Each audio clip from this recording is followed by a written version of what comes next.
What's up, everybody? Welcome back into TK Wrestling. We are here again with another pod. CM Punk is WWE champion after we just talked about Sami Zayn being WWE champion. And we talked about the internet being pissed with Sami Zayn being WWE champion. The internet's pissed again now that CM Punk is WWE champion. We're going to talk about it, but before we do, make sure you like, make sure you subscribe, hit that noti bell so that way you get a notification every time we post something here on YouTube, and share with your friends. Drop in the comments what you thought about this week in the WWE and in the wrestling universe, because AEW also had a huge show last night. Kenny Omega is your new AEW World Champion after 5 years since the last time he was champion. Went through a lot of health battles and overcame a lot of stuff.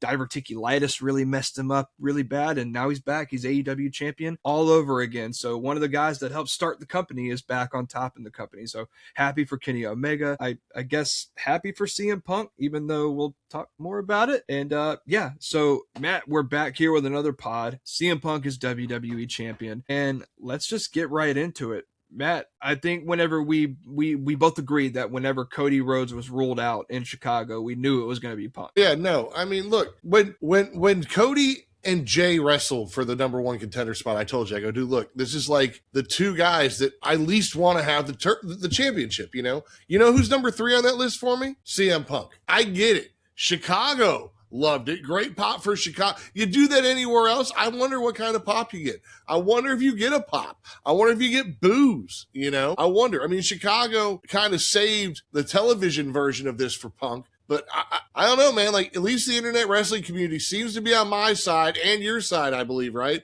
That what are we doing? Like, why?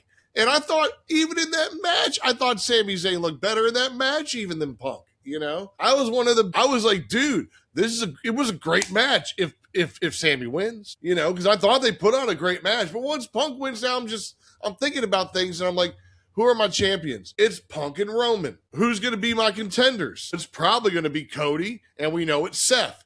Like, and even as a Seth fan, I can feel the burnout now. Like that, and I've only been watching for 2 years, maybe. Yeah. And well, I can feel the burnout. So I'm just saying, I can't imagine somebody like, you've been watching, and stopped. Yeah, and the thing is like we've seen this a lot over the course of the history of the WWE. The top guys are going to be recycled a lot when they're in the company still. John Cena, Randy Orton, Edge, Undertaker, Shawn Michaels, like those guys, Triple H, those guys frequented the top of the card, the main event scene for a good 10 to 15 years, 20 years even for a lot of those guys. And so, yeah, man, I am starting to feel the burnout a little bit, and it's sad that the biggest thing that my takeaway from all of this is when I look at the world championship scene and I see the 4 guys involved, I'm like, well, I guess I hope Seth wins it. But like, even my excitement is even a little tepid for that. And so now I look at it, and rumors are actually coming out that they were going to save WWE, being they were going to save CM Punk and Cody for WrestleMania 43 in Saudi. But for some reason, they want SummerSlam to be bigger than this past WrestleMania that happened. So they moved it up. So they moved it up to SummerSlam, and now it's Cody and Punk at SummerSlam instead. They don't know what. Look, they're screwing with creative, man. Like, I watched a video today that was talking about how it's all about the stock numbers for them now. It's not about the creative numbers, So they're trying to find a way to get butts in seats, but they don't care about what they're creating. They don't care if they give us, Seth Roman 5 more times in the next year, If that's putting butts in seats, even if there's no story behind it or there's nothing left to tell, they're going to do it. So that's my worry right now, And man, I mean, I don't want to jump ahead, but you have that LA Knight promo we're going to talk about, and then you come and do this at the end of the night. I mean, it's like what's wrong. Yeah. It's like what's wrong. It's like the guy who's like, who knows you got to quit drinking as you're drinking. You know what I'm saying? It's like, man, I really got to stop doing this. That's what WWE feels like right now. It feels like an alcoholic realizing they're an alcoholic, maybe, or whatever. It's like, we got to stop booking like this, man. Oh, I can't believe we're booking like this, but we're booking like this. We got to stop doing this. We can't. Yeah, and you talk about the same guys being at the top of the card. Look, for I forget what PLE it is later on in the year, but eventually both world champions are going to face each other, and they have that match. What is it, Crown Jewel maybe? And whenever they face each other, there's a really good possibility we're going to get either Punk and Roman or Cody and Roman all over again. I think it's Crown Jewel, and both of them face off for the championship, Didn't and we then already do the the winner gets Crown a Jewel? belt. Maybe no, they just did Night of Champions. I thought they did. I thought they did a. It might not be Crown Jewel. They did Clash of Champions in Paris. That's what it was. You're right. Clash in Paris, and then Night of Champions just passed. Yeah. Okay, my bad. Yeah, so Crown Jewel, the two world champions. Yeah, that's in October. Okay, so the two world champions will face off. The winner gets a special belt. Right. Yeah. And so we're looking at a real possibility of that being Punk versus Roman or Roman versus Cody. And it's like, man, been there, done that a million times already. But WWE, they're salivating at the mouth. Oh man, the money we're gonna make. And it's like, okay, man, I'd rather see Seth and Punk again, or Seth and Cody now, because we haven't seen Seth and Cody for a long time. And so, yeah, man, we're not jumping ahead to it yet, but the LA Knight promo rang even more true throughout the night whenever the final result was done. And then LA Knight is still involved in the Bloodline storyline and getting jumped by Jacob Fatu. I feel for LA Knight, and especially after Sheamus now, being confirmed to be let go after this contract. Right. I have zero faith that the WWE is going to do right by LA Knight. And I just wouldn't be shocked if he's one of the bigger names gone within the next year. And not because he deserves to be, but maybe he's just tired of it and forces his way out. And I would venture to guess that pastures are greener for LA Knight or Eli Drake on the other side of things. So I hope not. I hope they do pull the trigger on LA Knight eventually. But I mean, the rumors are is that Roman's going to be world champion until next WrestleMania. The rumors are is that Punk or Cody are going to be the other champion going into WrestleMania. So I have no faith that LA Knight is going to be a world champion, at least in the next 8 months. And it's like, man, if I'm LA Knight and it's already been the way it's been for so long, and now tack extra 8 months on top of that of constantly being passed over, I just wouldn't be shocked if maybe LA Knight is a part of the post WrestleMania cuts next year by his own choice, if he asks for his release. So I don't know. Look, the WWE is obviously moving towards younger guys. They're moving on from a lot of these older contracts. You probably saw the same video I saw from Jeff Jarrett, where he talked about the stock numbers and all that.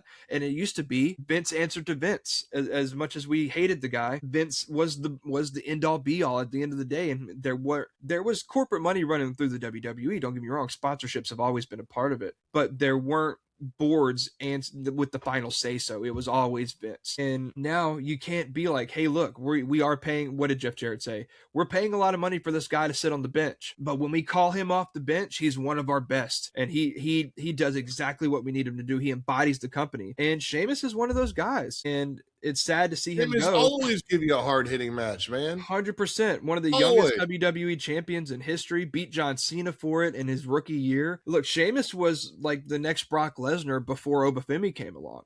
He was that guy that was catapulted to the top of the card really quick. And I just have a feeling that LA Knight, who's in his 40s, who I don't think is going to be a world champion anytime soon, maybe sees the writing on the wall. And maybe even if he doesn't request his release, look, WWE has they can do nothing to shock me anymore when it comes to letting guys go. I just can't believe that CM Punk is has the company so in his hand that he can take 11 months off, come back, and win the championship.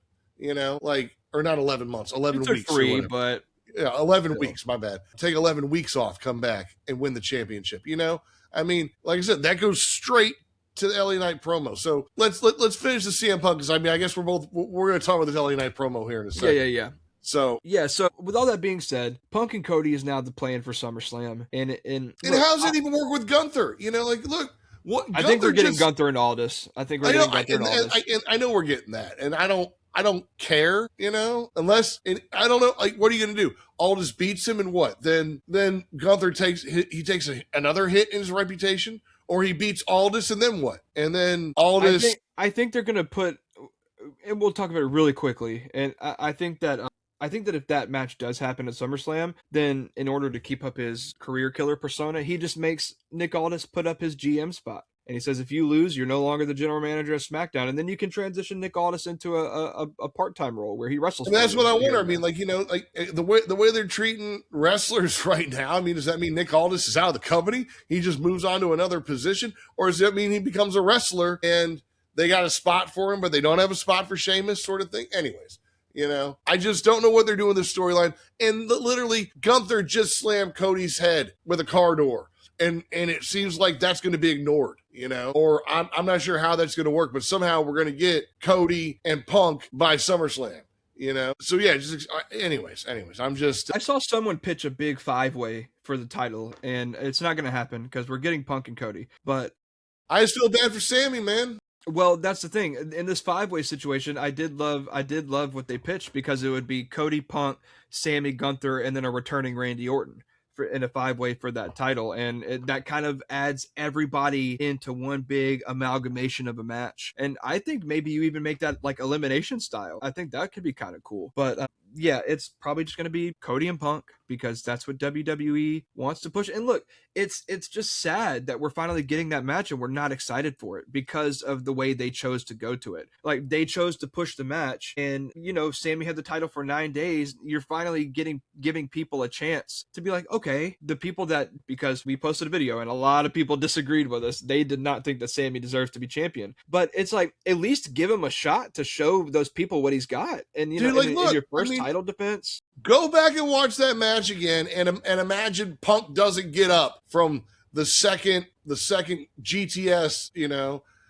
Imagine Punk doesn't get up from that. Imagine that's where the match ends, and you would 100% believe Sammy won that match, and you would 100% he beat Punk, because I don't know how the Punk kicked out of that. I mean, I do, because it's wrestling. He was hulking up, brother. But he was hulking up, brother. It's like, and you could have done so much, You could have like made a Punk. You could have run it all up to SummerSlam, to where one of them gets Sammy at SummerSlam. Just, you could have given it to Sammy till SummerSlam and had great storytelling with Punk and Cody and Gunther. Like, that would be great. And Aldis even. You could throw all of them together, because Nick Aldis claims he brought Punk in, right? So, I mean, you could have all this great storytelling, and you just drop it to be like, here you go, here, Punk, just take it now. Screw the storytelling. Because I don't care about the story between Punk and Cody going into SummerSlam. I care about the story between Gunther and Cody, So how am I going to get invested in anything Cody? Unless you're going to run it back and give me Sammy and Punk at SummerSlam somehow. Or what are you doing? Because I'll be invested in that story. I'm invested in Sammy. Maybe I'm the only one. Like, well, let's talk about Sammy, because after the match, there's a video going viral of Sammy, like, being inconsolable after the fact. And he eventually turns to the camera and just starts lighting into CM Punk, dude, going off. He dropped a few F-bombs, like there was an MF bomb in there. It was great, and I love seeing stuff like that. And then after he gets all that rage out, he just breaks down and is like inconsolable. And I just thought, man, that was just such an impactful promo after the fact. And I have to wonder how much of that is real. How much of that is like, I've given so much to this company, and I don't care, honestly, dude. Fuck the haters online. It's like, I don't care what they say. Sammy did deserve at least a shot to run with that world title. I'm not saying Sami Zayn necessarily, and I hate the term deserves anyways. Like, who are we to determine what a guy that's put 25 years into a business that we just talk about online, who are we to say that he deserves a world championship or not? Because people can say he doesn't look the part, or he's not as talented of a wrestler. Those are casual fans that haven't watched Sami Zayn for over a decade. And for those of us that have, know that Sami Zayn deserves a world championship. And so it just like, man, I would imagine that a large part of that video that we saw of Sammy after the fact was real raw emotion coming out of Sami Zayn. And it wasn't a lot of acting. And now with reports coming out that the WWE just doesn't see him as a big time superstar, I guess I'm not surprised, but like, dude, I don't know. I don't know what they're looking at, dude. Like, when Sammy won it, I heard and saw more like viral videos of people like cheering Sammy on, like the car video where he's holding up the belts in while he's driving, like I guess like what Punk showed one with a fridge. And it's like the same fridge he had from the time he did the fridge the last time. So everybody's like, Punk ain't bought a new fridge in 13 years or whatever. So I don't know enough about the fridge picture. That's more back in your watching time. But regardless, man, like, it feels like it's been the most fun. Even if Sammy, quote unquote, didn't deserve it. For me, it's storyline wise. It worked, and it's been fun. And I don't, like I said, the two guys I didn't want to have the title next were Cody and Jay. I didn't realize Punk was a third option, I didn't realize that. But here it is, and now it's happened. And, like, look, I would be fine with Punk winning it some other way. But just this, the way it happened, just, I don't know, dude. I feel for Sammy, man. I feel for him. But I've been wanting to see Darth Sammy for a while. I am making that picture. I'm going to do it for real. I keep saying I'm going to. I'm making Darth Sammy like today or something. We'll have to see it. But also, I wonder, I saw a lot of rumors that things between Punk and WWE weren't great backstage. So part of me also is curious if this was a way to like ease the drama between the two. Right. Maybe. And maybe that's why they pushed the big match up to SummerSlam. Maybe they were worried that, because I mean, well, let's what be Punk real, say it's not like Punk hasn't walked out on the company before. So he said what? He didn't come back to make friends. He came back to make money. make money. That's right. So he's like, look, I didn't come back to whatever, go for the IC title. He's like, I'm coming back. I want the title. And they're like, well, let's talk to Seth and Roman. And Seth and Roman are like, well, we can't do it. Put him on SmackDown then. Yeah. Well, and so that's a rumor. Let's address that now. There's a big rumor going around that the SmackDown roster was actually assembled because Punk likes them. So according to I think this was Wrestling Observer, a self-made pro claims that the WWE built the SmackDown roster around CM Punk. They noted that Finn Balor, Ricky Saints, and Gunther joined the Blue Brand because Punk is a fan or likes working with them. Yeah, so I heard that about Finn. I didn't know that about Ricky Saints, and I heard something about Gunther too. I think so. I just didn't know about Ricky Saints, but I definitely heard Finn. I heard Finn was the reason, or Punk was the reason Finn's on SmackDown. Is what I heard was he likes working with him. So yeah, no, so what does that mean? Does that mean we're going to get a Finn Balor? Is he actually going to get a championship shot? You know, I mean, I think he'll get a shot, but that's never been the problem with Finn. I mean, not a shot. Is he going to get it? I was saying, is he going to finally get it? I don't think so, man. I don't think so. I mean, is this? Well, we just gave one to Sammy. We're trying to give one to LA. You know, I mean, is this Punk giving one to Finn? I mean, here's the thing. Even if it does, I feel like it's going to be a lot of the same. I feel like he'll just drop, because there's no way that Balor holds it till WrestleMania or even till the Royal Rumble. So I feel like even if Balor were to get a reign, it would be just a lot like Sammy, and he would just be like a transitional champion used to pad the resume of another guy. Like, this made Punk an 8-time champion. And so, look, we've been talking about Cody padding his resume because a lot of these guys are, you know, in the last 5 years of their career, probably. You know, Cody says he doesn't want to wrestle more than 5 more years. Punk is definitely less than 5 years away, I would say. So I worry for a lot of those guys because I feel like they'll probably get good paydays wrestling against Punk at PLEs for the title. But right. I don't feel like there's any way any of those guys, except maybe Gunther, takes the title off of Punk anytime soon. So cool, but I feel like it's going to be a lot of the same. I mean, got to be nice if Finn got one, because I can see Finn finally got one. Gunther could get one, obviously, and then Ricky Saints could get one eventually. You know, maybe not while Punk's there even, but yeah. I think Ricky Saints could definitely get a shot at it. But I'll tell you Ricky Saints needs somebody's help. He needs somebody's help backstage to really make him over. Because right now, trying to get him over with Trick and Carmelo just isn't working. It's just, it's not. Like, I know this is totally not on the card, but I'm really worried about Carmelo Hayes lately. I really feel like he's getting outshone by guys like Trick, like Ricky, and like Javon, like all the new blood, and I don't feel like Carmelo Hayes got big enough for me. I don't know, like, you've been watching longer, obviously, but I'm a little worried because Carmelo's feeling a little stale in his whole quest versus Trick. That's all. All right, I'm done. Well, I also wouldn't be shocked if maybe Carmelo Hayes is potential Mr. Money in the Bank, later this year. So Money in the Bank isn't until October now. So I actually like, a lot of people were mad about the moving Money in the Bank back, but I actually really like Money in the Bank being moved back because I feel like it opens up the possibilities for like later cash-ins. Moving it that late in the year into October, now it would be like, okay, we either have to pull the trigger, because it used to be in July, right? June or July. So now if we do it in June or July, it's like, okay, do we do it randomly? Or do we pull the trigger maybe a little too quick and do it at SummerSlam? Or do we wait all the way until WrestleMania, which kind of stagnates the case a little bit? It makes whatever. Now moving it to October, if you wait until WrestleMania, that kind of feels like a good amount of time for somebody to hold it. And then if you want somebody to have a really long reign with that briefcase, you can wait all the way until SummerSlam, which is basically like WrestleMania 2.0. And so I actually don't mind it being moved back. And I think Carmelo Hayes would be a really good Mr. Money in the Bank running around with it. And so I think that maybe they got to do something with him, because like I said, right now I'm worried with him and Trick and Ricky that he's getting outshined, and and he's been there, kind of sitting there. That's where he's been Yeah. sitting, for a while. So I'm just a little worried for Carmelo Hayes lately.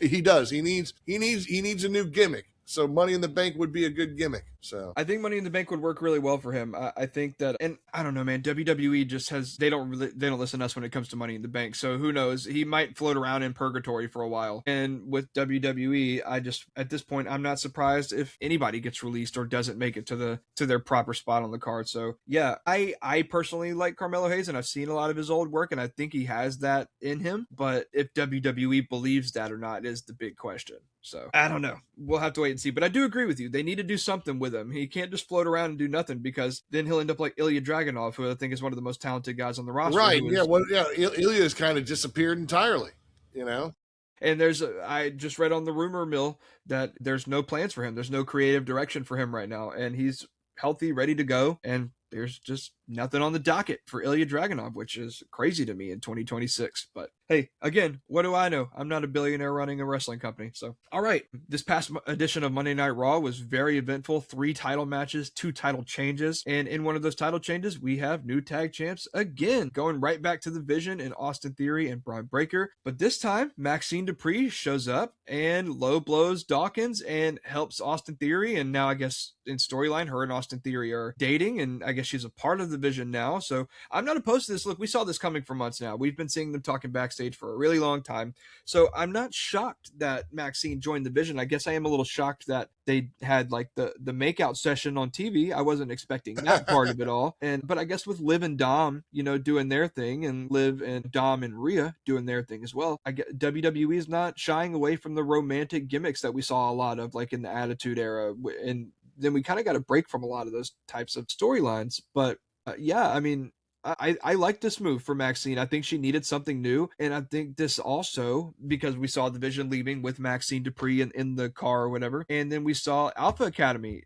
Otis and Tozawa come out, and they're like, oh, what the heck? So I think this automatically gives them a direct shot to maybe getting a title shot soon. And so I think this is good for all parties involved. Otis and Tozawa get some more TV time. I think this is the good change Maxine needed. She got really good praise from Paul Heyman after the fact, saying, at least somebody did something right. And Austin Theory's like, thanks, wise man. He said, I was talking about her. And so I think, Maxine Dupree got a really big rub in the right direction this past Monday Night Raw. And I think this is going to be really, really good for her character. And I think that Maxine feels more natural as a heel. And that's kind of it's easier to be a heel. A lot of wrestlers say, a lot of talent say, it's easier to make the crowd hate you than it is to make them love you. And if Maxine wasn't really going the direction you needed, and this is a good heel turn for her, then okay, I'm down with it. And look, I like to move all around. I don't mind the Vision being tag champs. I am a little worried about how serious are we going to take Braun Breaker after all this? This is a guy that was competing for world titles earlier this year, and now not so sure if maybe we're going to lose some of that momentum on Braun Breaker, but maybe we're just stalling until Logan Paul gets back, so then Braun Breaker can kind of break away from the group and do his own thing, and then now we still have Logan Paul that can take over as a tag team with Austin Theory. I don't really know, but I like this move for everybody involved, and I'm excited to see what they do next with it. The move is nice. I don't like it for everybody involved. I don't like that the Street Profits dropped the titles. I don't know what that does for the Street Profits going forward. And as you said, I don't know what this does for Braun Breaker, making him tag team champion again. What are we doing with Braun? Now, who does it work out for? Maxine and Austin Theory. Obviously, this is the most interesting they've been to me, maybe ever. Let's be real here. I mean, but I got to ask you, how much does this mirror a Dirty Dom situation? Because I feel like in some ways Austin Theory's Dirty Dom light, and you got Maxine is Liv light or something, So, or I don't know what it was when Dom and Rhea got together in the beginning, So do you see any of that in this? That the Vision is now kind of like the Judgment Day? I mean, or the old Judgment Day. You got 3 guys. One of them was you thought was a world champion, in Damian Priest or something. I mean, I don't know. Did it work? I mean, or does it feel like a retread? I guess that's my biggest question. Does Maxine and Austin Theory feel like a retread? No, I mean, I don't necessarily think so, and I think that. I mean, look, I think it's easy to make the comparison. Okay. I mean, yeah, sleazy I heel just didn't know. with a Right. blonde girl, you know? I mean, it's easy to make the comparison, but, like, I also I don't know, I mean, I guess maybe in some ways, but I guess it also just maybe just doesn't bother me. Maybe I just don't really care. Because, like, if we're caring not saying that you are, but if we're getting too hung up on tropes being used repeatedly, then, like, we're gonna get really tired of pro wrestling really Oh quick. yeah, no. For You know? one, So it's like I just feel like right now, if that was the Judgment Day, if that was Dom and JD wrestling the Street Profits, and that was Liv coming up behind and giving Dawkins, one in the unmentionables, and then jumping into Dom's arms as he walks off with the trophy, would you be surprised by how that match went? no, I mean, no, Yeah. but Okay. I Yeah. do also think that I think that we have. I mean, obviously, I'm stating some obvious facts here, but I do think that's important to the context of all of it. But Maxine Dupree is a very different character from Rhea Ripley and Liv Morgan.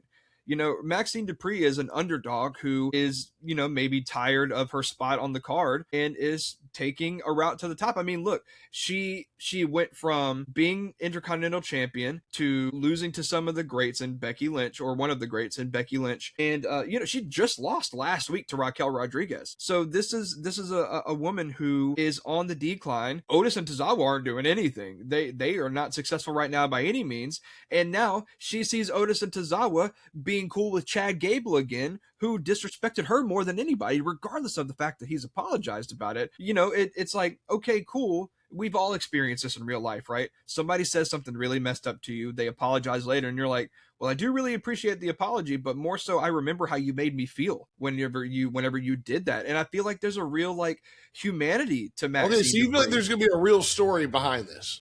Yeah, yeah, I All right. wouldn't be shocked. I And mean, I hope so, dude. I hope we get something with Otis. I mean, I know we're going to get something in the Alpha Academy with Otis and yeah, Akira.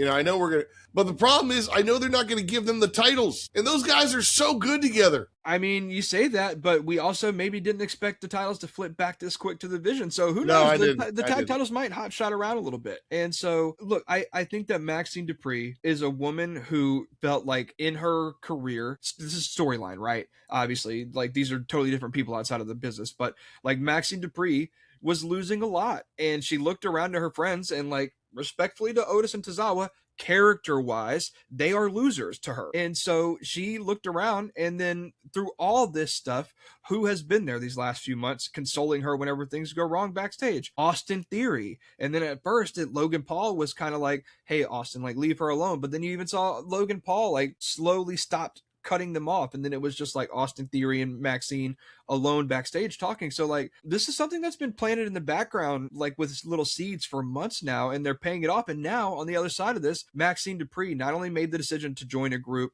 that is now tag team champions, which her friends are not able to do. You know, they haven't been tag champs for a really long time, but now she's getting to work directly with Paul Heyman. And if you feel like your career's not going in the right direction, that's a pretty damn big upgrade to get to work with Paul Heyman, and now you're in a group with the tag team champions. And now Paul, not only working with Paul Heyman, but Paul Heyman said you were the only one that did something right that night. And so that's, I don't know, man. So is Obviously, I it can enough? see the similarities between the Judgment Day stuff, but I think this is also very unique in the fact of, like, this is going to be really good for Maxine in the long run. So Whenever is this whenever enough? Liv and Rhea didn't already need that, you know.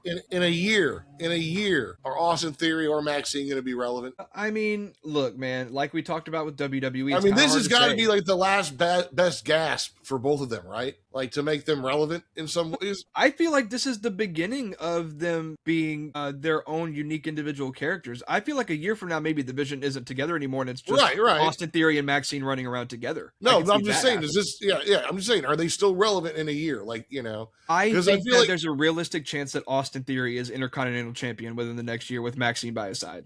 okay, all right, And all right. I mean, who knows, man? She's been Intercontinental Champion once already. They could be running around with both titles, both Intercontinental Championships by Okay. next year. So, I mean, Austin like, Theory has a WrestleMania win over John Cena. So I'm just saying, like, like a week ago, Paul Heyman's turned into Austin Theory, going, "What? I'm not here with you." Go, and then he gets squashed by Joe Hendry, basically. But but here's the thing, though. I don't feel like everything that's bad that happens to a character necessarily has to be detrimental to them. No, Like, of course that's not. character and story building. And Of course, that's what I'm saying. So is yeah. this a story that's going to bring Austin Theory to relevance again?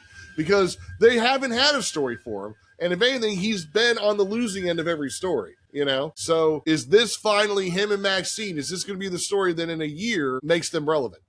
I hope so, Okay. because we also talk about, you know, you said you didn't love this for Braun Breaker necessarily, but Right. also when you look at the landscape around him, what else are we going to do with him? We're trying to convince everybody that this guy's a world champion contender, but if we have the world championship scenes locked up until WrestleMania, are we just going to put him in the No, I mean world championship scene to lose? no, that's So fair. No, like, right now I don't know what like it's tough because what they're doing with the top, it's made, and then we'll talk about it when we talk about the IC title match or contenders match. Like we'll talk about some WWE creative decisions yeah, as we go on to the next one because LA Knight of all people with I don't know.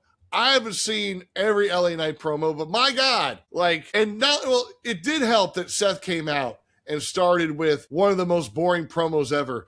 I don't know if he did it on purpose or not, but just like a tired promo, which gave LA Knight the perfect opportunity to come out there and just blow Seth Rollins and the WWE out of the water. Just mic drop perfect. Like, I really feel like it's the best promo LA Knight's ever given, saying how Seth Rollins coming out there, he's going to just come out there and get a title shot when the rest of us hustle. Where the rest of us do this. And it's the only time I feel like I've seen the crowd, like, they were even more LA Knight than they were Seth by the end of it, it felt like. LA Knight had him eating out of his hand as he called out all the hypocrisy. It was kind of like a CM Punk kind of from a couple of years ago, sort of calling out hypocrisy, like this, we're doing this, we got this again, He left out that they did give it to Sami Zayn. He left that out, I think, because that's the one thing that kind of doesn't fit his narrative, but everything else. And then at the end, like I said, at the end of the night, to have him do that, have him call Seth out about getting the title shot when he lost that, and then Punk comes in and just gets a title shot. It's like, I don't know, man, but man, like, I mean, I've been an LA Knight fan, don't get me wrong, but now I need LA Knight to get one. He's got to get one. I don't know how he ggets one because Roman's going to beat Seth, and Roman ain't going to give it to him. So I want to ask you, what comic book character is Seth Rollins? Because you give a lot of these wrestlers like comic comparisons, and Seth being your guy, I'm curious who you see him as. Because like he doesn't feel like a hero, right? He feels like an anti-hero in a lot of ways. Like he feels like a guy who's like not necessarily out to save the world, but like also don't cross him, I mean, he's very Wolverine-esque, man, in a lot of ways. I mean, I don't know if I've called anybody else Wolverine. Like I called Fatu Lobo, Yeah. I feel like you did use Wolverine for someone. I feel like I did use Wolverine for someone else, though, Like I said, LA Knight's got the Punisher. If anything, Seth's kind of Green Lantern, dude. Okay. He's an arrogant dick who's really, really good. He's really good at what he does, He's not everybody's favorite, but you better believe he can kick some rear, and it takes a lot of willpower to operate the Green Lantern ring. Like, you can't just put it on and make stuff happen just because you find the ring. You got to have the will, And so Seth might be, a Green Lantern in a sense, and might be Hal Jordan because Hal Jordan was a fighter pilot. So that's cocky dude. You know what I'm saying? I mean, I don't know if he's a fighter pilot. He's a test pilot. I'm probably a fighter pilot before, but a test pilot, anyways, would go up there and risk his life. Like, Seth's that kind of guy who knows, and at the same time, Green Lantern's about law and order, And I think in some ways, as far as I've always seen, Seth has a code. You might not agree with the code all the time, but he's got a code. So is there maybe like another hero that Green Lantern has had beef with? Like they're both heroes, but they don't get along. Dude, he has beef with everybody in a sense. I mean, so who do you think CM Punk is then, with the hate that they have between each other, Punk and Seth? Maybe it's the other way around. Maybe Punk is Green Lantern and Seth is Green Arrow, or maybe I don't know, because Green Arrow's rich, right? And Punk wouldn't be rich, Well, I mean, Seth wouldn't be rich. So maybe, but Green Arrow feels a little beneath Punk. Yeah, I see what you mean. It feels a little too down to earth. And you're comparing him to everybody else. But at the same time, I don't think I've given anybody Batman yet, And Green Arrow and Batman have a lot of, just back and forth, because they have firm beliefs of what they believe is right and wrong. Like everybody kind of bows down to Superman. Like, Superman, all right, you are the Boy Scout, we know, but if you got to do something dirty or gritty, If you've got to bend a rule, Batman and Green Lantern and Green Arrow are three guys in the DC universe that all find a way to do it still by the book, but might bend a rule now and then.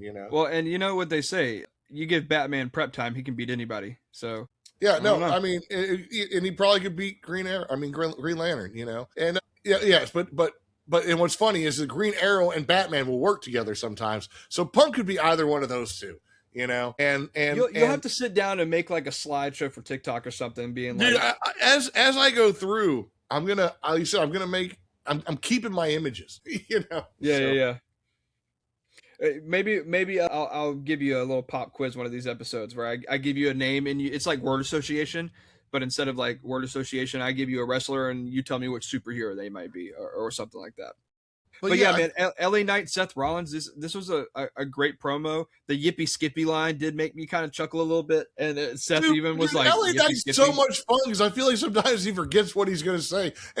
Or he makes up words. I think he made up another word in the promo. He does, bro. He does do that a lot. Yeah. And I'm just like, all right, man, just keep going. Because he just runs with it. He's like, that's my retology. And I'm like, all right, dude, you just keep going. Keep going. Yeah, LA. Sometimes he gets a little tongue-tied, you can tell, but the promos that he's able to shake it off and keep going, and even I like don't know when how he acknowledges it, like I love the line that he said to Seth, where he was like, "You lost in the first round. Don't get me wrong, I did too.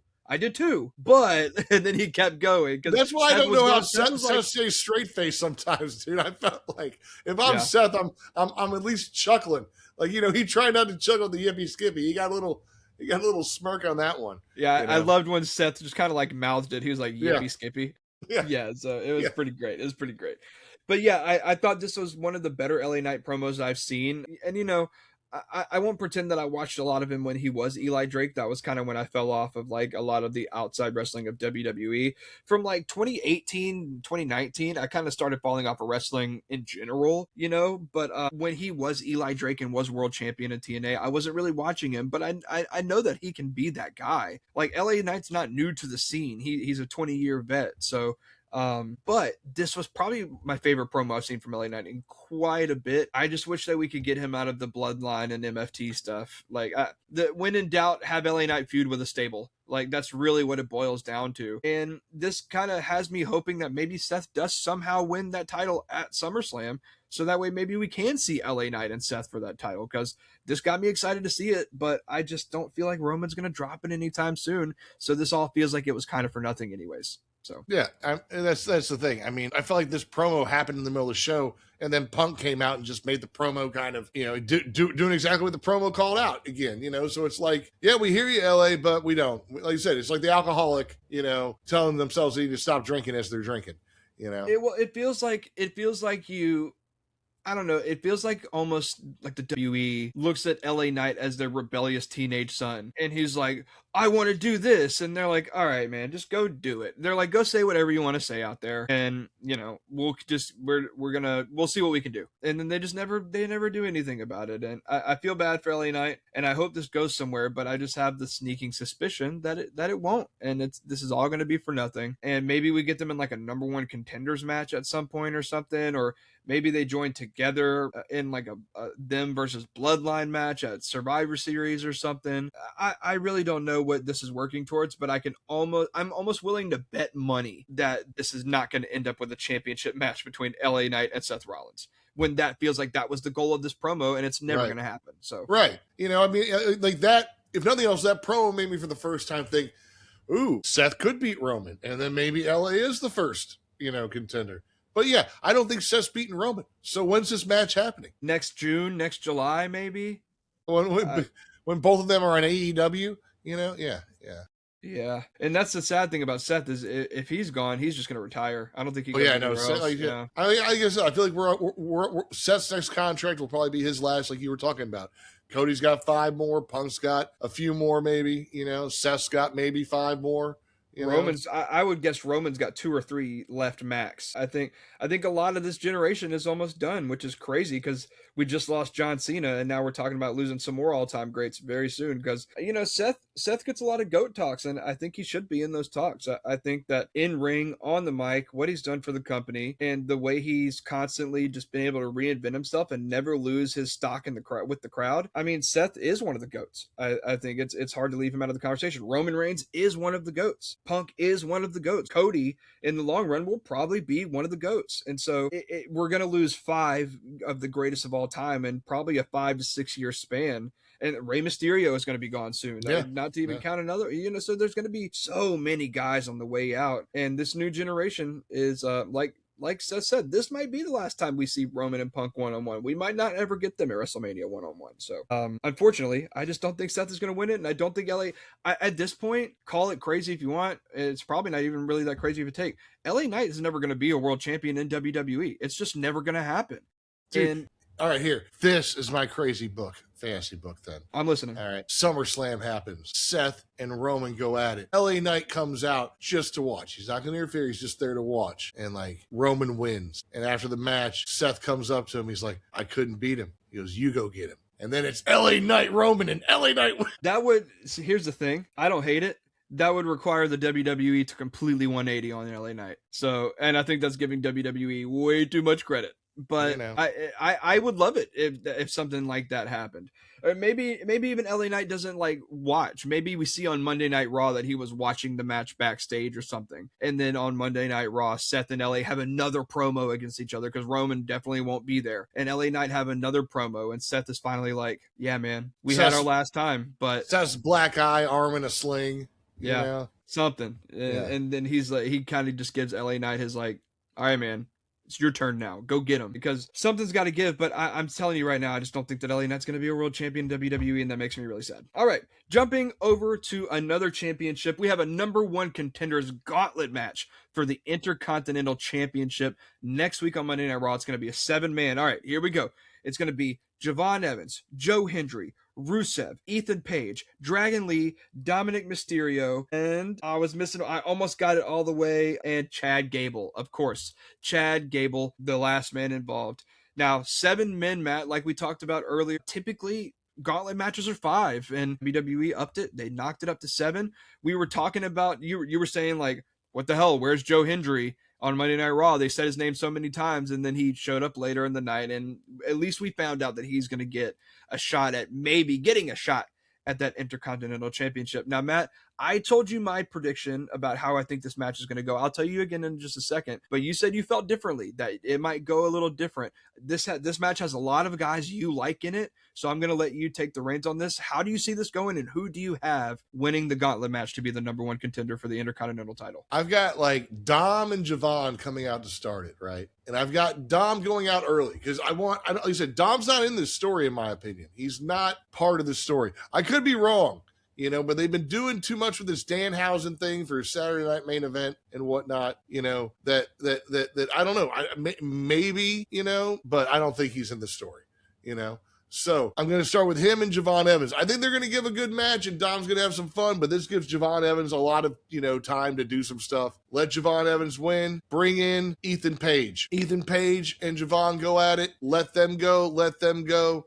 Then boom, no more Ethan Page. Bring in Dragon Lee. And then we get Dragon Lee. I think Dragon Lee and Evans go for a minute. I think Dragon Lee wins. And then I think it's Dragon Lee and it's Rusev. And then I think it's Rusev over Dragon Lee. I think it's Rusev and Gable. I think Gable pins Rusev. And then Gable, Joe Hendry, Gable takes the win. That's my guess. I don't know. I just see, I see Dom going out early, which is probably the weirdest part of it, maybe. Is that I think most people would see Dom going, at least getting a win, through shenanigans or something. But I don't know. I just don't know what he feels like the odd man out in this grouping, besides he's quote unquote the king of the luchadors or whatever, or the greatest luchador ever, He feels like the odd man out of this group because everybody else in this group feels like they have a lot more chemistry, in my opinion. Or not chemistry, but a lot more storyline together going into this, in my opinion. So, but I see him having a lot of fun, the crowd loving him. That's why I'm putting him early with Javon, but I don't have him beating Javon. So I don't know, but I got Gable winning this. I feel like this has kind of been the setup for Gable the whole time, is to get Gable and Penta. And then I'm assuming Gable takes it from Penta, but I don't know, because it feels like things have kind of cooled off with Gable a lot the last couple of weeks at the same time. It feels like he hasn't been has pushed as much the last couple episodes. So I'm not even sure now if he's going to win this. I feel like I'm still going maybe off a couple weeks ago's perception of Gable. You know, I wouldn't be surprised if somehow a Rusev, won this. I mean, God, dude, I think Rusev should win it. That's who I want to win it. But storyline wise, I think it's Gable. So, Casey, tell them what you got. Yeah, so I want to start off by saying, you talked about how the Chad Gable push feels like it has cooled off a little bit.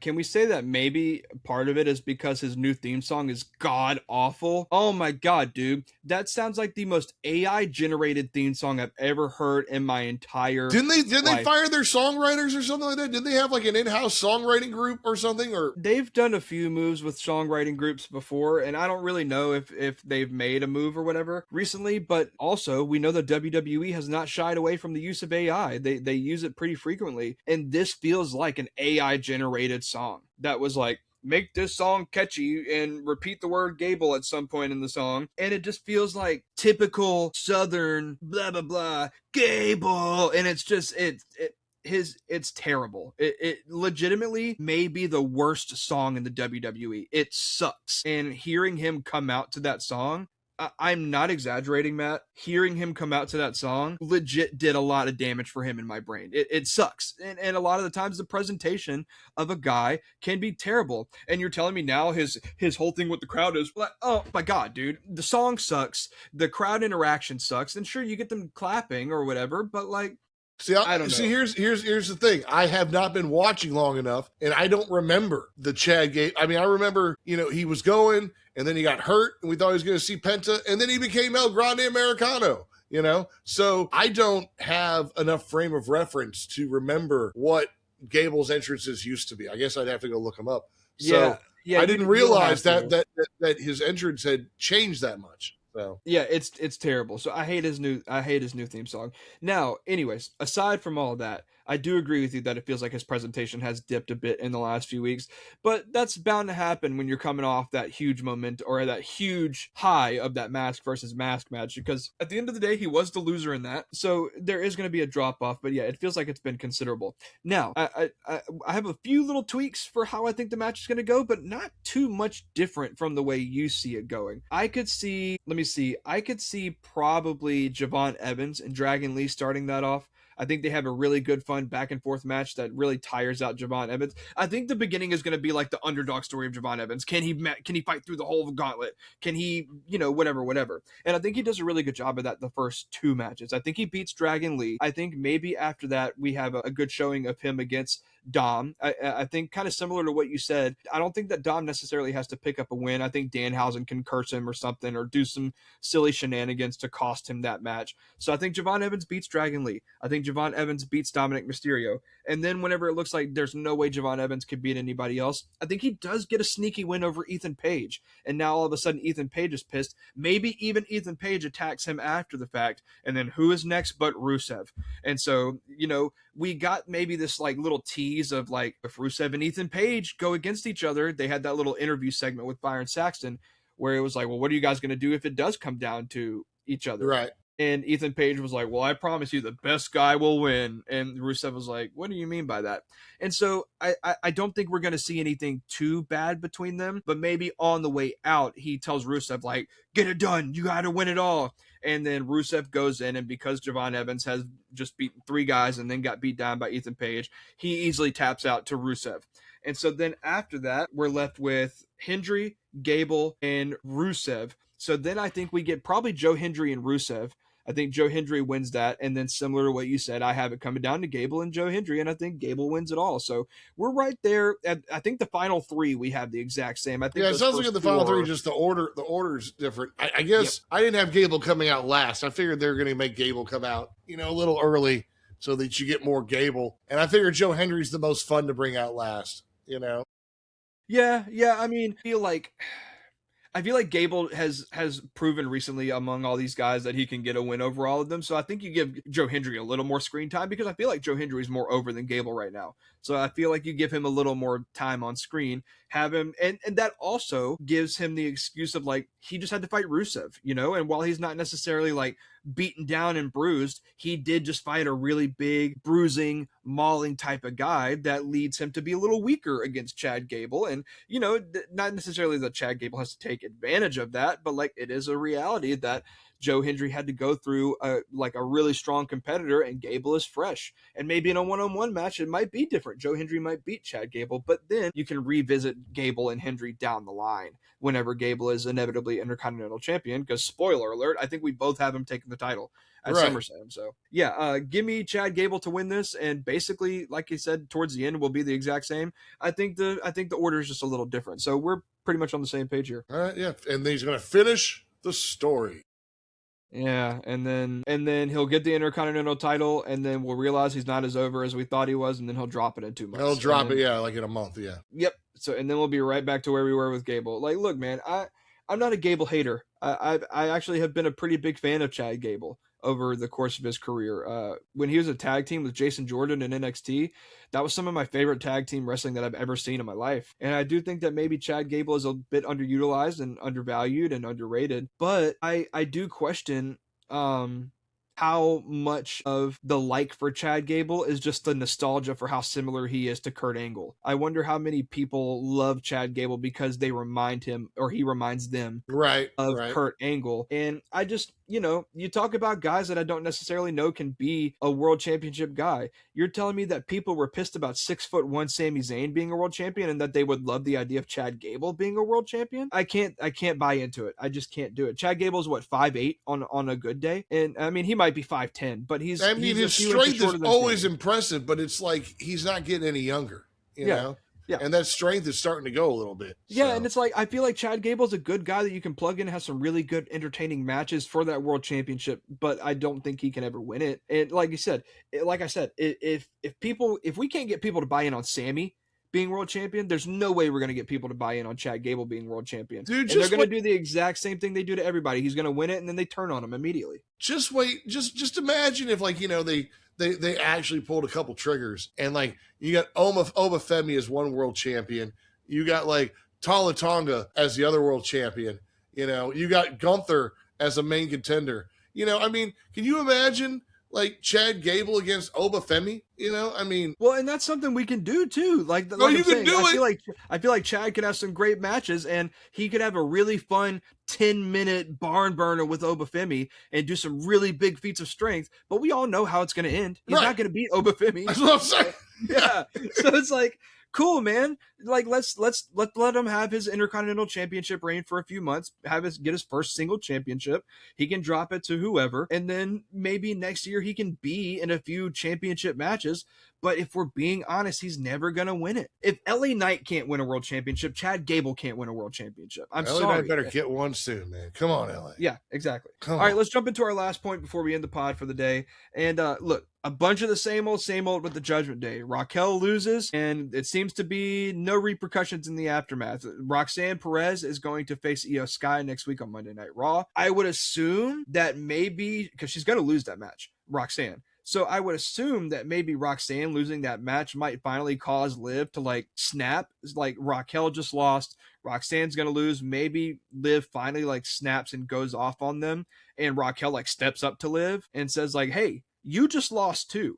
You lost at Night of Champions as well, and let's not forget that you wouldn't be world champion without us. You know, you wouldn't be where you are without us." And so maybe we finally get that step in the direction we need for them to finally break up. But do you know the definition of insanity, Matt? It's doing the same thing over and over and over again and expecting different results. I am not holding my damn breath when it comes to them doing the right thing for the Judgment Day.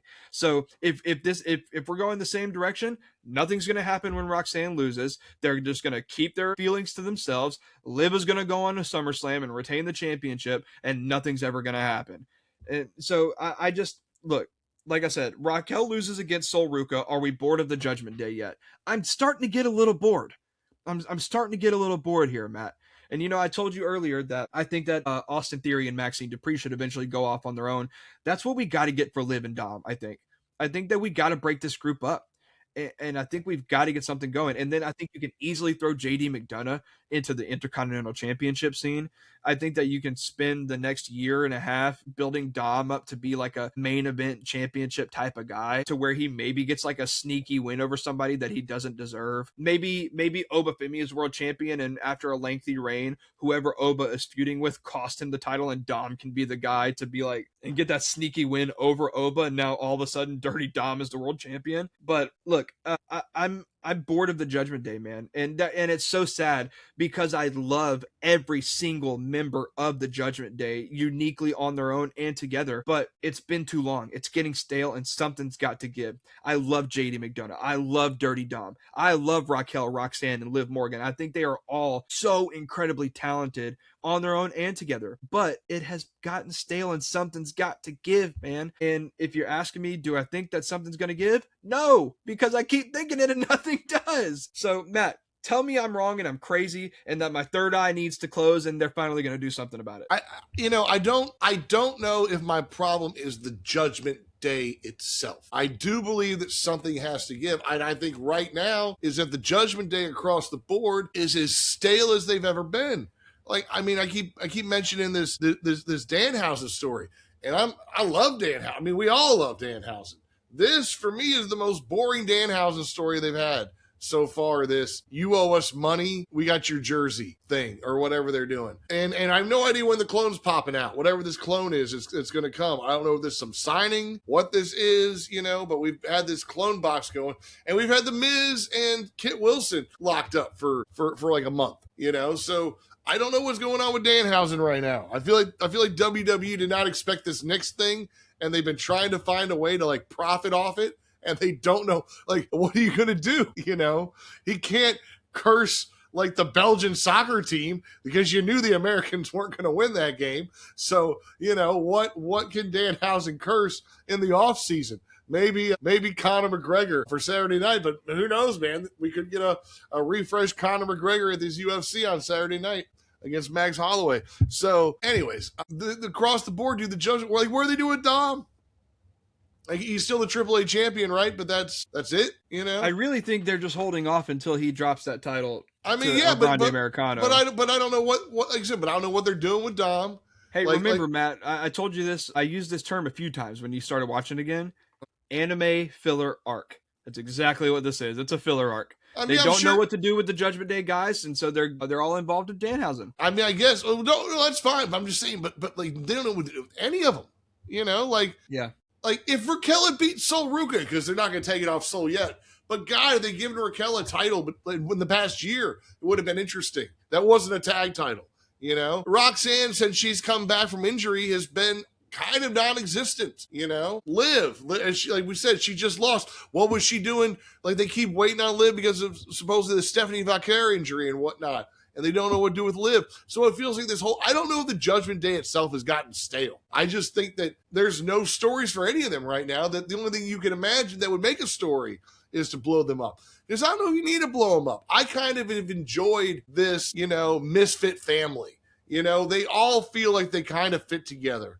And when they all jumped Finn, we all felt bad. But Finn even fit that family to some degree, still. I mean, obviously Finn got jumped because Punk wants him on SmackDown, as we talked about. But I feel like they fit together really well. There's not a damn storyline. And they didn't pull the trigger on Raquel. And that's the biggest thing. We keep waiting on them to do something with Raquel, right? Like have her feud with Liv. Have her win a title. Have her do this. Like, they had her, whooping Rhea's butt 6 months ago, to now losing to Sol Ruca, So I think I'm not tired of the Judgment Day. I like the dynamic of the members of the Judgment Day together. I wish they would find a storyline that wasn't just, I guess Raquel and Roxanne are going to go back after the tag titles or something. I wish they'd give it to something. And yeah, I wouldn't mind to see some natural growth where they do have a problem because Liv and Raquel are both going for or Raquel decides to challenge Liv for the WWE title. That would be compelling. But I don't just want them to break up. I want it to be like something, and I thought we might get that. and we didn't. So, I don't know, man. It's just, you got all these great characters. Like you said, you like each one of them individually, but the storytelling right now, they don't got nothing for them, and I don't know when they're going to. And even Liv and Io, like the one match that we do know is going to happen besides against the Danhausen stuff, I'm not even excited for that. So, yeah. Yeah, I think that's the biggest problem is the constant teasing that something is going to happen, even if it's not a breakup. It's Raquel winning a title or even winning big matches. Like she beats Maxine Dupree last week, and that's cool. Then gets a title shot this week, and like the numbers game not working out in her favor, eventually not leading to like some sort of like clashing of heads or whatever. It's just repetitive. Like Roxanne and Raquel just keep rolling their eyes at Liv behind her back, and it's like, okay, like you want the audience to see that, and you want us to be like, ooh, there's some tension there. And it's been 2 years of you giving us tension between those women with no payoff, nothing. Like you said, I'd even be okay with them, like, let's say Liv loses the title at SummerSlam, and you don't necessarily have to break them up, but you can have there be some tension between Liv and Raquel, where it's like, we just got to fight it out. One of these PLEs, we just have to have a match against each other and get our frustrations out against each other, and then we're good. Or just make Adam Pearce, give them both a number one contenders match, and they have to fight each other, and let Raquel beat Liv for once, and then what? Like, give me the natural storytelling. That's what I want. I want the natural. I really wanted to see, like I said, Raquel and Liv. Maybe in that, I don't know. I really want to see Raquel win Queen of the Ring. So I was about to say, hey, yeah. Raquel was my Queen of the Ring pick from the beginning, so I'm right there with you. But but after Io wins, I'm assuming Io's going to win at SummerSlam. After Io beats Liv at SummerSlam, maybe like in a month or two or whatever at what was the one we were talking about in October, or at Money in the Bank or something, or at Crown Jewel. You've got Liv and Raquel for the number one contenders match, or something. Or maybe it's a Money in the Bank, and maybe they're both in Money in the Bank. Like, that would be fun. I would love to see all three of the Judgment Day members in Money in the God, Bank. that would be great, wouldn't it? I would love that. All three of them and Evil Lyra. And you could do, like, let's say you're going to do 6 women. You do all 3 of them. Evil Lyra, you probably have to throw Bailey in there to like have the Lyra storyline. Maybe, or you throw a Jade in there, somebody who's just going to tear up shop, Chelsea Green, but Chelsea Green is probably going to be intertwined with Tiffy for a while. Right. So, if not Chelsea Green, maybe like a Sol Ruka could also be in it, because she could do some crazy high spots, because she's a high flyer. So, you do all 3 of the Judgment Day women, Bailey, Lyra, Sol Ruka. I'm trying to think of other women that could be, Charlotte or Alexa could always be in it. But you let it get ugly in there. You let Raquel rip Liv off the ladder, and Liv's like, "What are you doing?" Yeah. You get it ugly in there. That's what I want. That's how, and that's how we all want it to happen, I'm sure. But if the Judgment Day is going to break up, I want it to be like on that sort of note, not just because or whatever. Because I want it to be like some natural good, like build this damn story. Just finish it, man. I'm telling you right now, this is how it's going to happen in the Money in the Bank. If it's that 6 grouping of women, it's going to be the Judgment Day women. Let's say Liv's climbing up, and Raquel runs in, and for a second she's like, I'm going to let Liv win it. And then she's like, no, and she pulls Liv down. And so then Liv's like yelling at her, what are you doing? What are you doing? And then Roxanne gets in between and is like, hey, blah, blah, blah, blah, blah. Sol Ruka jumps out of nowhere, takes all 3 of the women. And so then Sol Ruka's left in the ring alone. She goes to climb up. Who runs in but Lyra Valkyria? Evil Lyra knocks her down, and it looks like Lyra's about to win, but then Bailey runs up, and then they're locked eyes to eyes, and you can do something crazy, like Bailey can shove Lyra off through a ladder or something, and then Bailey can be your Miss Money in the Bank. And now all of a sudden, Bailey, who has been betrayed by her best friend, now you can put her on this redemption arc where she's Miss Money in the Bank, and now you have the Judgment Day women who now have to reconcile with the fact that their drama and their issues between each other cost the Judgment Day a shot at the World Championship. And so I don't, then maybe you can even do a triple threat between the women, and that's where you really are like, all right, if you want to keep them together after that, cool. And then that can be like their last match between each other, where it's like, let's get it all out. Let's take out all our frustrations. Like, because look, at the end of the day, they call each other sisters. Siblings fight, man, and sometimes you got to fight with your siblings to work shit out. And so, if that's what they got to do, cool. Or you can go the route of breaking them up, and then whoever you want to have the more momentum going forward. I would probably say Roxanne, then you could have Roxanne pin Liv or something, because Liv doesn't need the momentum. She's a multi-time world champion. Raquel, you can probably have her just not be involved in the decision, and then Roxanne can, take a lot of that momentum because WWE is building their younger stars. So again, there's a lot of ways you could go about it, but I think you and I, through some way or another, agree that something's got to happen between them soon. You say you're not stale on them, and that's fine. I've told you again, I love all of them individually, but something just has to happen. Yeah, no, I mean we got to start another build, man. Like right now, it's building to nothing, and it can't just be. I don't want the catalyst being Liv losing at SummerSlam to Io and they break up because of that. I want them to see each other in the ring. I want them to be forced. Like I said, I want Adam Pearce to force a number one contenders match. I want something like that, or Money in the Bank, or something, where they're forced to go at it, and then they do, and that I want that. That's when they break up. That's how I want it to end. And I love how I look at the breakup being more on the women's side than the men's side. I feel like the men have already broken up. And it doesn't matter. Yeah. Well, and also I could see a universe where Dom and Liv both have lost their championships.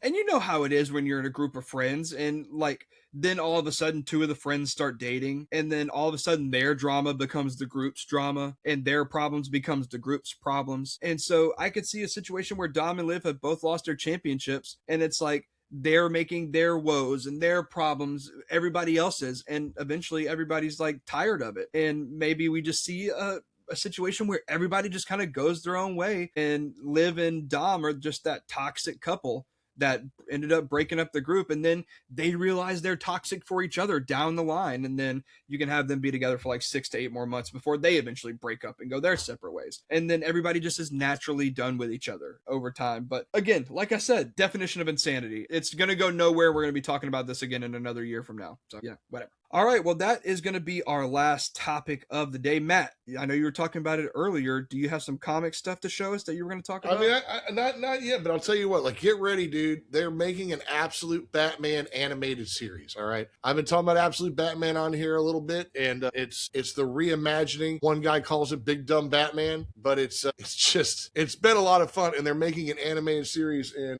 like I said, that's the one that, that's an Absolute Batman cover with the Scarecrow and the knives, this is absolute Bane right here. So nice.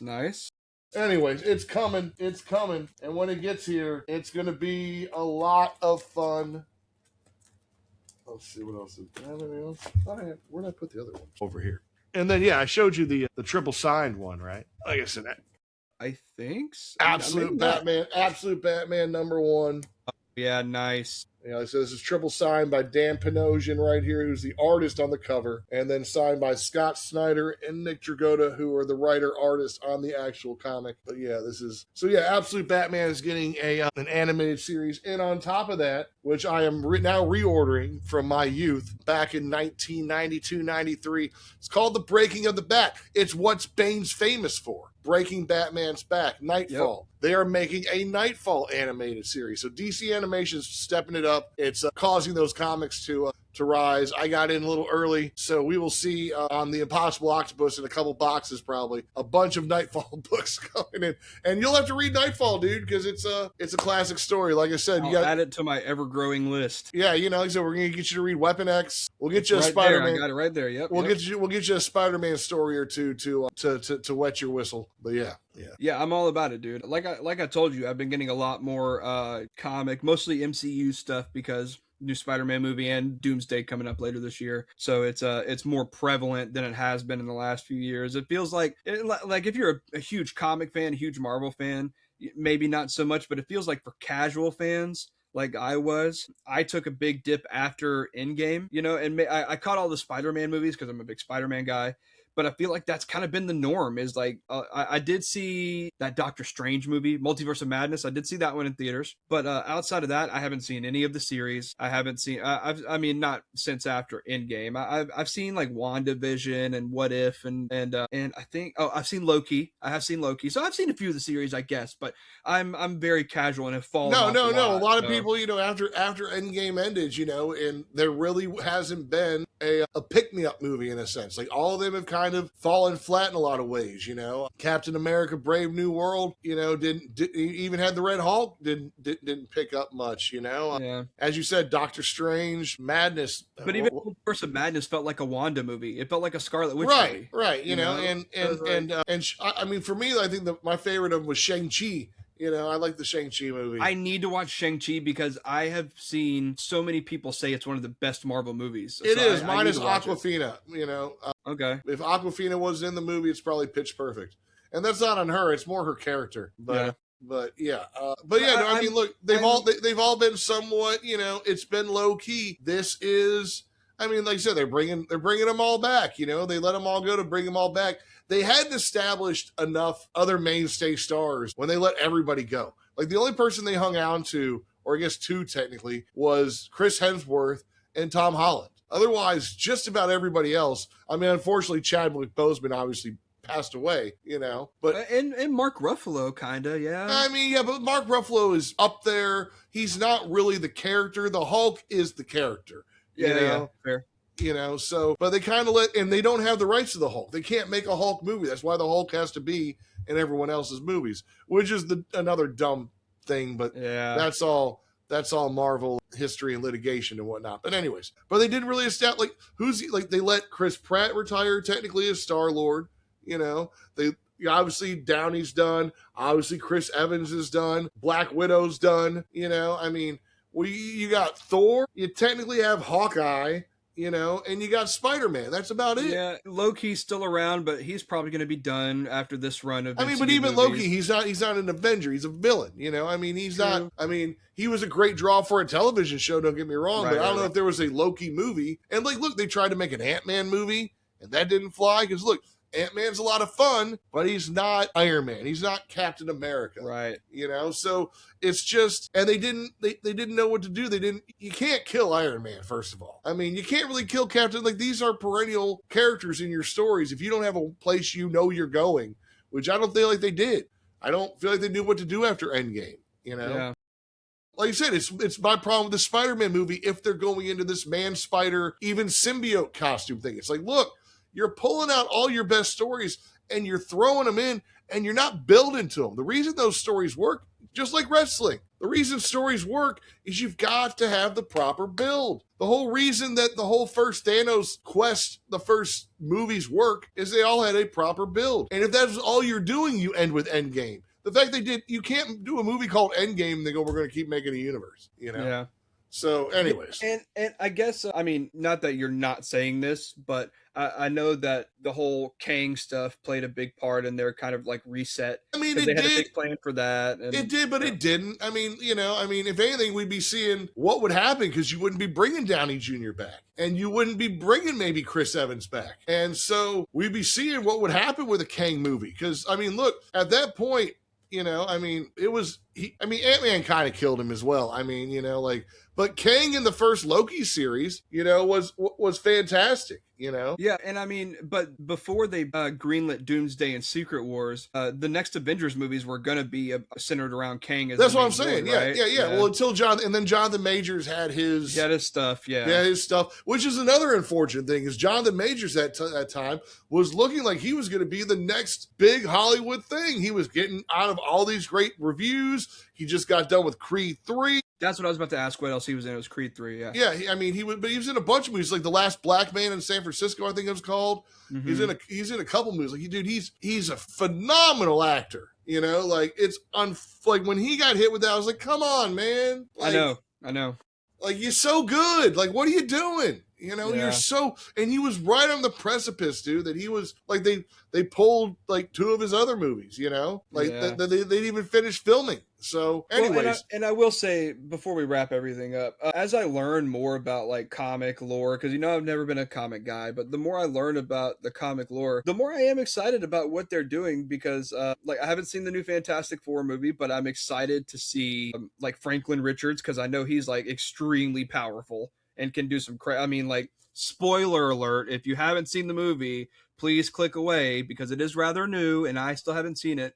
So, spoiler alert, your last chance to click away in 3, 2, 1. But the fact that Franklin Richards brought his mom back, from the dead just cuz he can, as a baby, and so and I've heard some of the lore around how strong he is in comics. And like you said, like we talked about earlier, a lot of comics are just like ridiculous, right? There's a lot of crazy, dumb, stupid, powerful stuff that happens in comics. But like with all the Secret War stuff and with all the Doctor Doom being Tony Stark stuff, like there's a lot of stuff that I'm really excited to see what they do with the MCU. Like I've seen a big theory that like somehow, or like, again, I'm super ignorant on the comics, but like Tony Stark and whoever the guy that grows up to be Doctor Doom, I forget his name in the comics, but that they were like switched at birth or something like that, and Tony Stark is raised in whatever. And then somehow I've seen some theories that Cap going back in time and messing up the timeline by having a kid,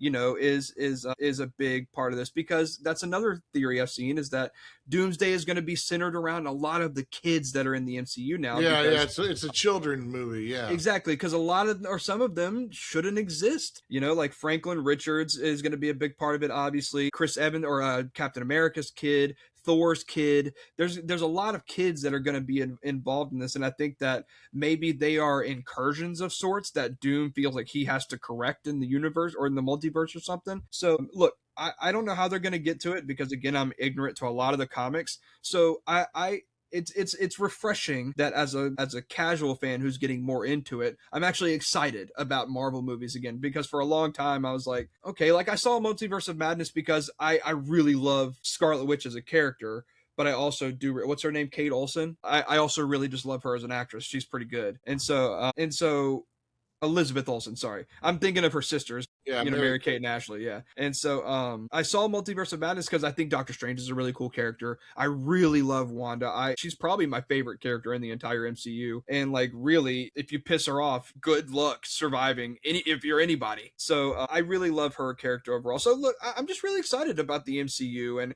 it's making me want to learn more about the lore of where these stories are inspired by. And so for a hardcore like you, I'm sure it is frustrating seeing them kind of like pump out a lot of these Spider-Man stories, but for a casual like me, it gives me an opportunity to go do some more deep diving on them. Yeah, I just want to slow it down. Like Spider-Man, probably that's why Daredevil is so good, because it's episodic.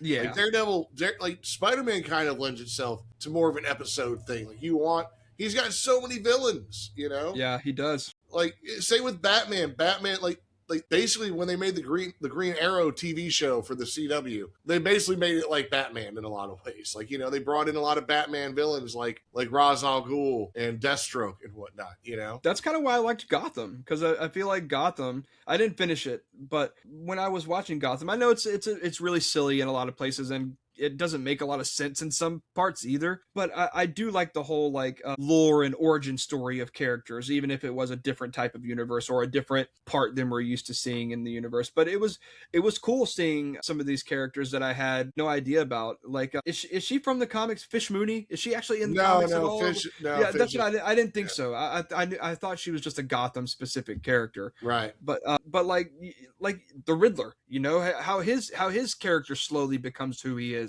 in the show, and then you see guys like the Scarecrow, and there's so many that you see in there, and I like seeing origin stories like that. That's why I need to go watch Smallville eventually, to watch that part of Superman, or that version of Superman. So I'm glad that I'm being exposed to more, and I'm actually excited about the movies coming out. So yeah, no, I mean I'm excited too. I've just like I said, I just have been avoiding trailers. I don't want to make up theories. I want to be surprised, I want to sit there and be surprised. I haven't been surprised in a movie in a while, and trailers do that great job of giving away movies lately.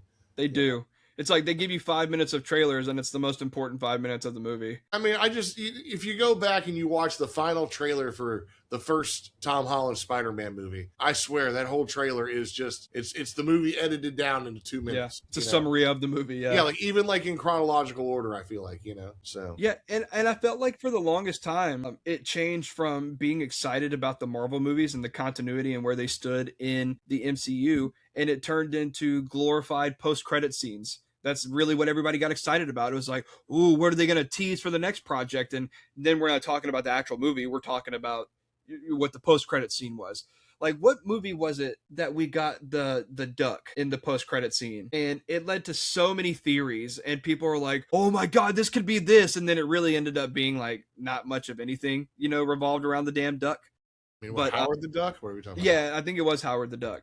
That'd be a Guardians, probably the first. Yeah, Yeah. and he ended up being like in a movie for a split second, and then he was in a post credit scene, and people were like, "Oh, if it's Howard the Duck, it could be that could mean we're getting this." And then we never got anything like that. And again, I'm ignorant to a lot of it, so I don't really. I'm curious if that's gonna be something that Marvel continues going forward. Like, I wonder if the post credit scene, like, because they bought the rights to Stan Lee, you know. So does Stan Lee show up in Doomsday for a stupid Stan Lee cameo? Or do we get post credit scenes in Doomsday, or are they like, look, we're done? I think we're gonna get a post credit scene, but also I really loved the idea of Stan Lee being one of the Watchers or the Watcher or whatever. I really loved that idea of like, okay, in the grand scheme of all things, it kind of makes sense why he was everywhere all the time. Right. So I did like that idea. So hopefully, I didn't know they had gotten the rights to Stan Lee's stuff.